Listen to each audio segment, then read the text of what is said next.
Hi, I'm Eric Jackson, Director of Horticulture here at Old Salem. And I'm Ellen McCullough, one of the gardeners here. And today we're going to be harvesting flower seeds.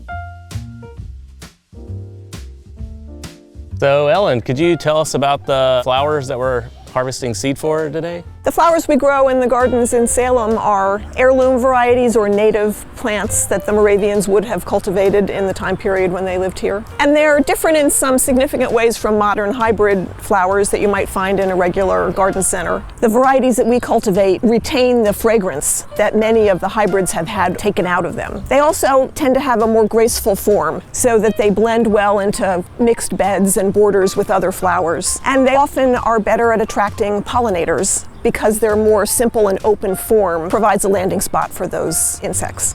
So why is it important that we save seeds from these flowers? The seed for these old varieties isn't always available in the trade, so we can't always open a seed catalog or go to the store and buy these varieties. So if we save seed, we know that we will be able to continue to grow the heirloom varieties that are appropriate for us to grow here and are important for the environment. Here we are with Calendula officinalis. Yeah, sometimes it's also called pot marigold. This plant has been blooming for a long time now, so it's starting to fade. It's been putting a lot of energy into producing seed, but you can see it's still producing new flowers. They're a little bit smaller than they were when it started, and there are lots of pollinators around still. And you can see the process of the fresh bloom, and as it starts to fade, you can see that the petals dry and change color.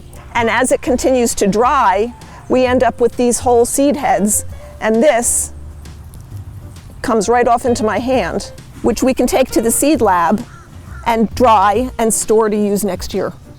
So saving seed from this plant is really important because it's one of the oldest cultivated flowers. Here we are with Digitalis purpurea, Foxglove. This plant was a full stalk of beautiful magenta flowers earlier in the season. Foxglove is native to Northern Africa, West Asia, and Southern Europe. It's also significant for its use in heart medication. And now, as you can see, the flowers have dried or fallen off, and we have these remaining seed pods, which are full of hundreds of tiny little, almost dust-like seeds.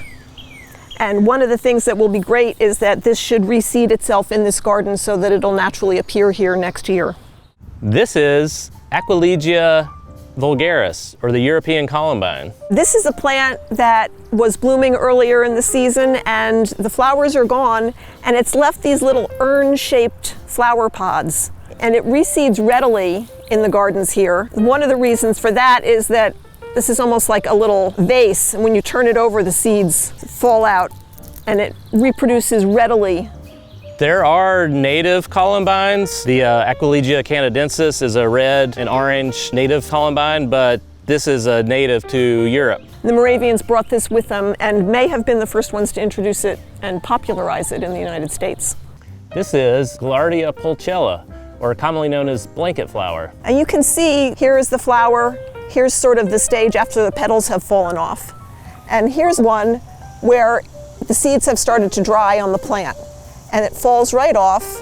And these seeds actually, to me, look a little bit like badminton birdies. Yeah. They have little propellers on the top of them, which allows them to float through the air or get stuck on people's pants or animals' fur and reseed themselves. This has been a sample of just some of the flowers that we save seed from in the gardens every year. And we also save seed from vegetables, herbs, and greens. Yes, and we'll take a look at all of the seeds more closely in our next video up at the Seed Lab.